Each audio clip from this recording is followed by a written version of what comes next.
Dördüncü alameti Vehhabi olan adam fakat Hudaya sığının, Hudaydan başkadan kömek istemeyen diyer. Evliyaları, işarları çağırmaklık, Hudaya şirk getirmektir deyse, bilin şol Vehhabidir. Beşinci alameti kabirlerine ziyaret etmeyin. Ölü sizden hantama, siz ölüden neme hantama olyanız deyse, bilin şol Vehhabidir. Ehl-i sünnetin aqidası şudur. Her bir zattan kömek etseng doğru. Vehhabiler bunu doğru diyendir. Bizim aqidamız ehl-i sünnetin aqidası şudur. Her bir zattan kömek etseng bolya diyen kep Müslüman doğun bir Hanefi mezhebin fıkhına bir gelip göreyli. Hanefi mezhebin fıkhısının hakkında ne diye? Hanefi mezhebini Allame Şami rahmetullahi aleyh. Reddül Muhtar. Hanefi mezhebin mu'teber kitabı. Sünnet anırda bir mu'teber kitabı yok diye aysam olacak. Her bir Darül İfta var. Her bir fetva verilen yere var. Baştan şunu özeliye, ahırdan da %98'e şunusuna kesiliye. Şun aydan kefine olarak kesiliye. Ne mi diye öyle? Allame Şami rahmetullahi aleyh işte bir sade Müslümanın destanını getirttir.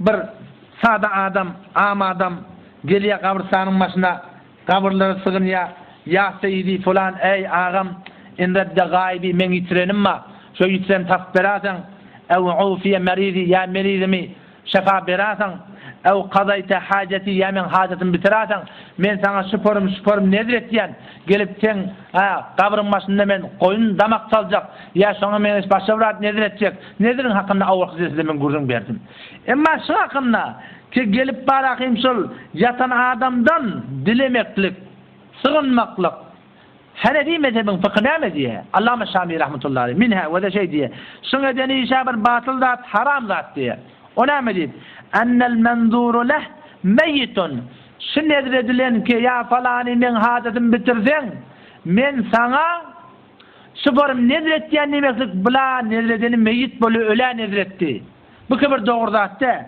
vel meyyitu la yemliku ölüm eline hissat yok diye ölü sizden hantama siz ölünden hantama diyende bu Vehhabiyetin akidesi olayan olsa onun Allame Şami rahmetullahi aleyh nauzubillah Vehhabi olmalı ki vel meyyitu la yemliku ölüm eline hissat yok diye ya ve minha ondan sonra şun edeni işi bir haram zat günahkarçılık şey ne deyip ennehu in zanne eğer şey amadani ki kabristanın başına barıp da sol yatan adamdan dileye eğer sol güman etse ennel meyyite yetesarrafu fil umur dunallahi teala şu ölüp yatan adamda kavuyunu getiriyor, telekanı kaytarıyor, iş bitiriyor Allah'dan gayri hemmilada Allah edipti bu da bir iş bitiriyor deyip barakim etiqad etse ve etiqadu zâlike kufrun nauzubillah şeyli bir etiqad etmektir kufr deyip aydiptir kufr deydiği ne mi nauzubillah anırbaş bir günahkarçılık şey adam imandan çıkmakla mümkün işte adam İnneş Hanefi mezhebin kitabısı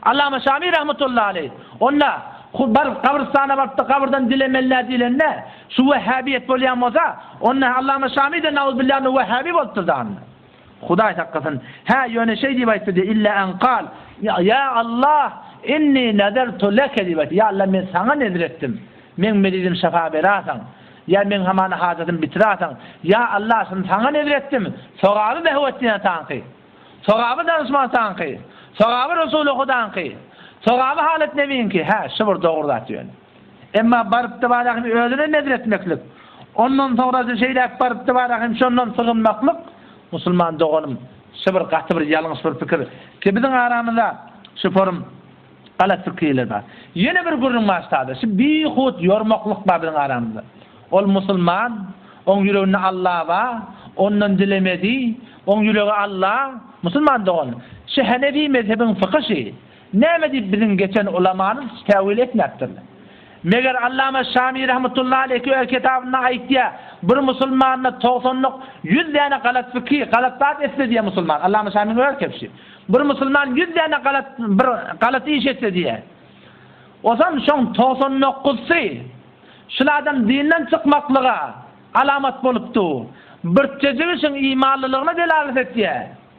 99 delil tapılıpdy, şulardan dinden çıktı deyip. Birçe delil tapılıpdy, şulardan musulman deyip. Yine şulardan musulman deyip hükmetmeli baytya. Näme deyip şu sady musulman wagtyki gabrın başına gelip diliye ya falan deyip çağırıya. Şun hakkında Allama Şamil rahmetullahi yormapdyr musulmandygyny. Çünkü şeýle bir zat hiç ondan bir suretinde doğru değil. Ha kabristana barmaklyk mustahap zat.